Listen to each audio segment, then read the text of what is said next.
Hi folks, you're with Tassless today, your pushback channel, and thank you for joining this live stream. In this essay, I'd like to talk about the attitudes that many of the people who come from the third world to the West, the attitudes they hold in regard to, well, let's call it what it is, an entitlement as they see it. They're entitled to come to the West anytime they please and without having to go through the proper channels. And if they have to go through the proper channels or are forced to, or they're not just waved in with a smile, then they're victims, as they see it, of the most callous racism imaginable. So now I've talked to a number of people recently from either the third world or sort of the very bottom end of the middle group of nations. And they think they should be able to come to the West with, hey, I should be able to come in anytime I want to, and the people in the West should put up no complaint. I shouldn't be required, as they see it, they shouldn't be required to jump through any hoops or go through any lengthy or arduous application or acceptance process. And some of them, particularly sort of say the more middle class ones from the third world, they're outraged that they have to go through again an application or acceptance or approval process, and some are quite bitter about it. There are reasons for that. They see that firstly the peasants from their country can come in illegally to the West without needing to go through any of these proper channels, whereas they, as more middle class folks from these third world countries, if they want to, then if they try and come to the West, then they have to go through the proper channels, which take a lot longer. And the other thing that they don't like is they perceive, particularly the sort of more upper class, say Indians or Pakistanis, they're similarly outraged that the customs and immigration officers that may handle their inquiries and question them and interview them, they believe the lowest form of life, and it's an imposition, an unspeakable imposition almost, that they have to subject themselves to be interviewed by such lowlifes when they're such sophisticated folks as they would see it in their own country. So now, I don't know how well people like that will ever fit into the West with a far more egalitarian view of things, but anyway, those are the attitudes. Now, I'm talking about a number of people here, two men and two women, really, and different. None of them know each other, and and I'm sitting in the car with one of them. We're going somewhere, and he's saying, no, the West should. I should be able to come to the West. Anybody from my country should be able to come to the West if they feel like it. Just as they should be able to just go into an office, get a visa stamp, and come here to work. Come to the West, Australia in this case, to work and stay for as long as I want, to do what I want, and to suit myself. So I asked the question. Well, if it's okay for anyone from your country to do that, come to the West, the reverse must also be the case, that anyone from Australia can go to your country whenever they feel like it, again, without having to, and stay for as long as they want. Oh, no. Doesn't work the other way. Oh, no, it's a one-way thing. We can come to your country, but you can't come to ours unless you're coming to splash lots of money around like somebody from the United Nations that throws money left, right, and centre, or World Bank or something like that. So, or any business. Now, I spent a lot of time travelling the world and doing business, and went to quite a few third world countries. Even the dirt poor third world countries still have a nucleus of well-to-do people, as I often point out. There's a dirt poor country, very in Asia, that's got close to 200 million people. But of the top 1,000 richest people in the whole world, 50 of them live in this country, which gives you an idea of just how concentrated the wealth is. There's some incredibly wealthy people at the apex, and they own pretty much all the commerce of that country, and it's incredibly corrupt, and it's you walk over dead bodies in the street, that sort of thing.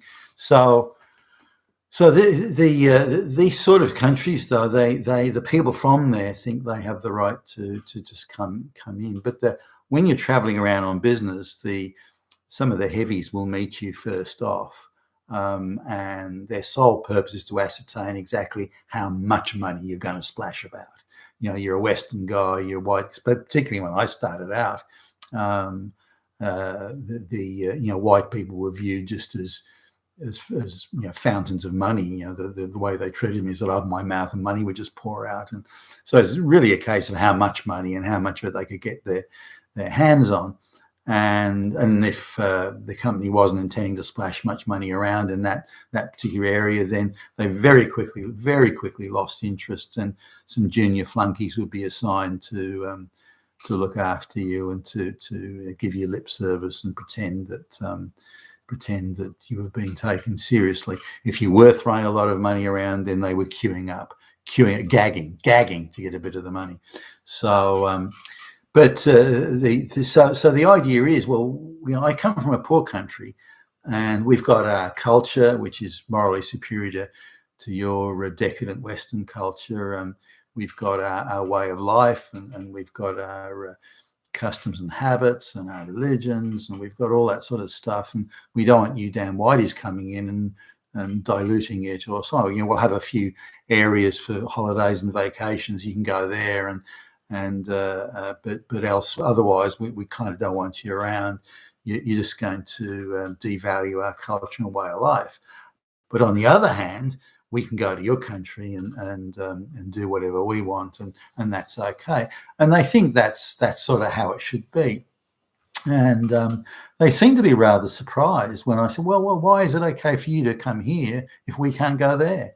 Well, why are you even asking that question? It's the lot of you. You've got a rich country, so we can come. That's how it is. We want the money, and we want to bask in this money, which you're not entitled to anyway. You just stole it from all the black and brown people. You damn fascist Nazi!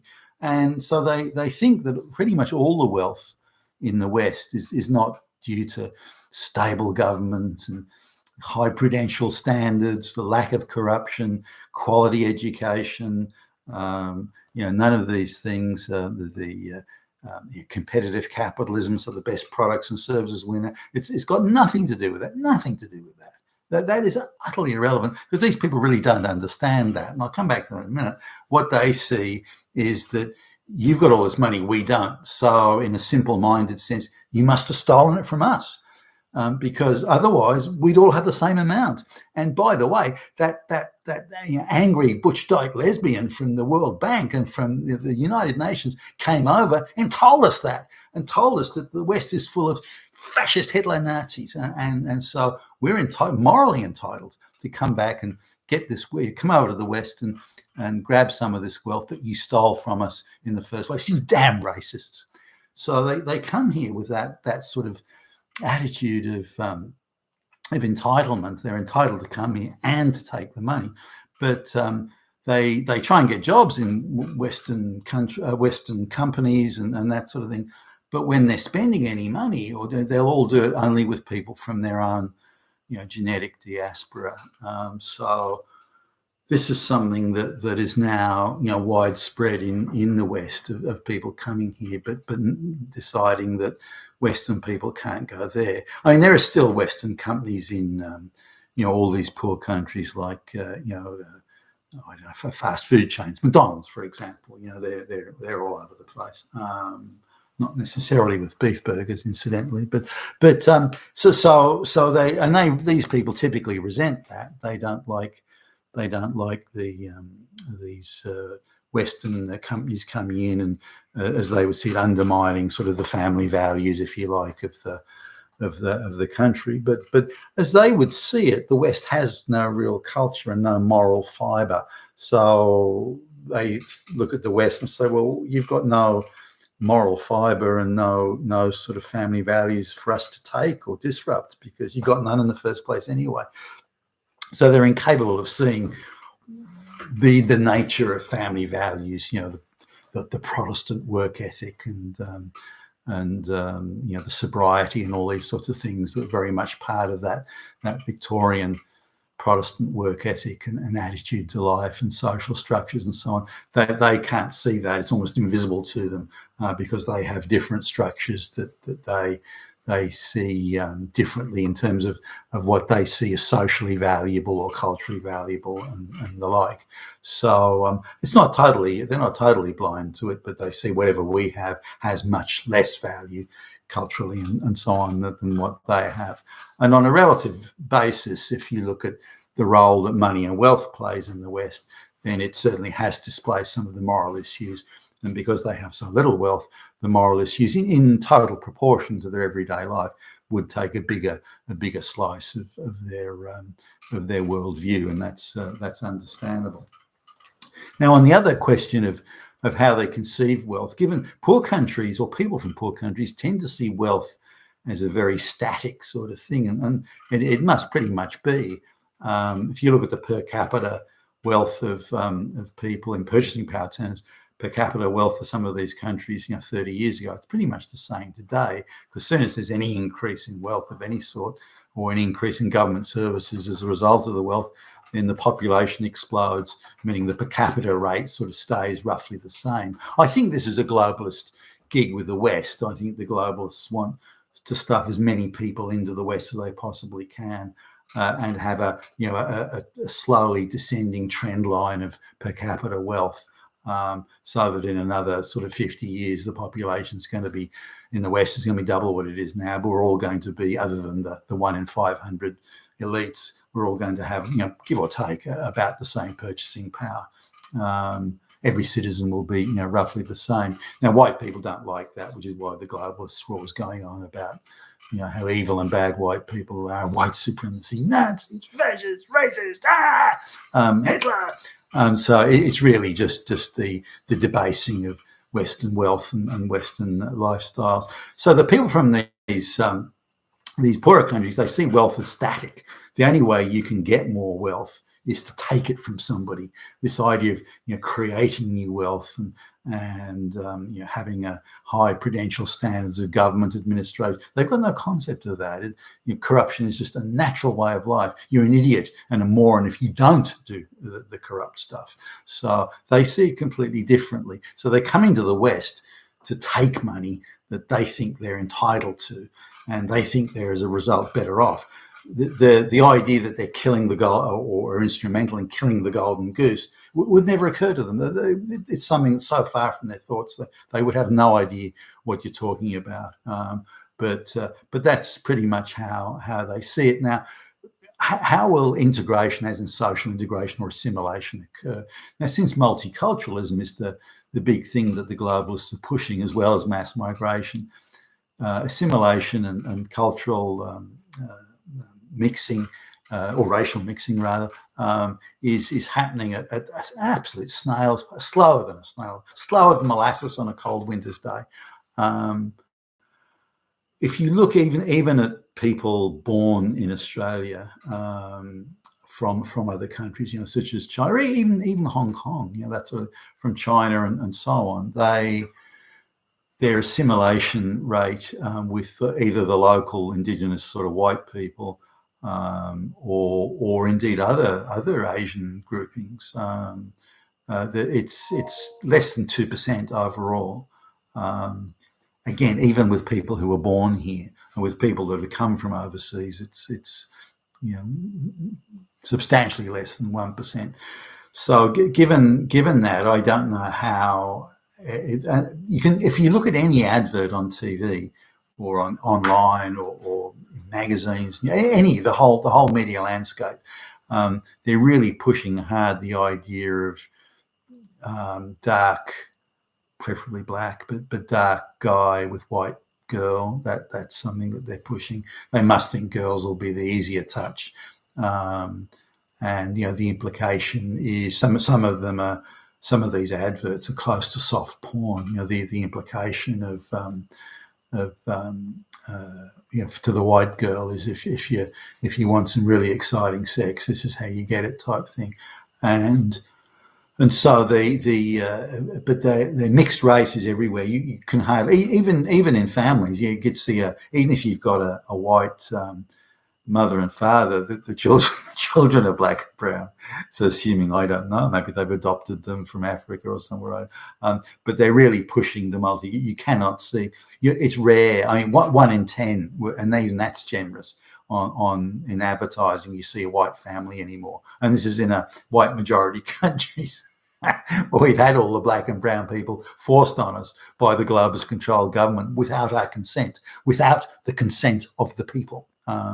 So I don't know if it's possible to even have this assimilation or integration, not with a mass migration at the same time, with skilled migration only, just skilled migration. I think it could have happened, but not with mass migration. I don't think it's possible, because they can form ghettos and their entire multiple suburbs in Western Sydney that are just all Indian. You can't hear English being spoken. Every shop has Indian writing on it. People walking around in Indian national costume are everywhere. This sort of thing, and it's become a little India. And if you see a white person there, they look out of place. And Indians, I mean, some Indians do, but not very many. Even Indians, I've mentioned this a number of times before in the videos, even Indians that have come to the West in the 1860s, not the 1960s, the 1860s, and they've been in the West for 150, 160 plus years, and they still send back to the village of their ancestors for husbands and brides for any their children. I mean, it's insane. They've got no intention of integrating, and believe themselves, particularly the Brahmins, believe themselves to be infinitely superior to any of the people here. Sometimes I've asked these Brahmins, okay, fine, you're socially and culturally and intellectually and spiritually far in excess of any of us silly dumbass whiteys. Okay, all right, I'll concede that point. But then, how come India, if there are all these geniuses there, that IT geniuses, this or that, how come India is a dirt poor basket case country? How come that's the and they'll just waffle on with some sort of bullshit and say, India was a rich country. It's those damn whiteys, they're the racists. They did it. The white people did it. India's always been a fabulously wealthy country. It was a paradise. It was connected directly to heaven. And then the damn whiteys came and everything was stolen from us. And yeah, sure it was. Yeah, that's right. Yeah, okay. So they've got a very, very one-eyed view of it, and as long as they think they're so superior, I can't imagine that they want to integrate. And they, from their perspective, would say, "Well, why should we? We're the master race here, not them."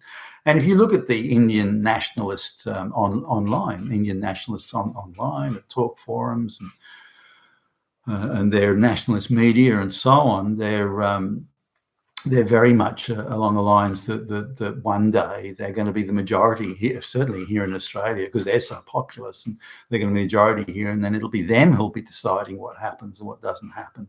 And it's that time that Dan Whitey will get their comeuppance and really be put in their proper place, which is as an inferior group of people. I can't wait for that time to come along. But so looking at this whole idea of moving masses of people to the West, I recall when a Chinese guy from Hong Kong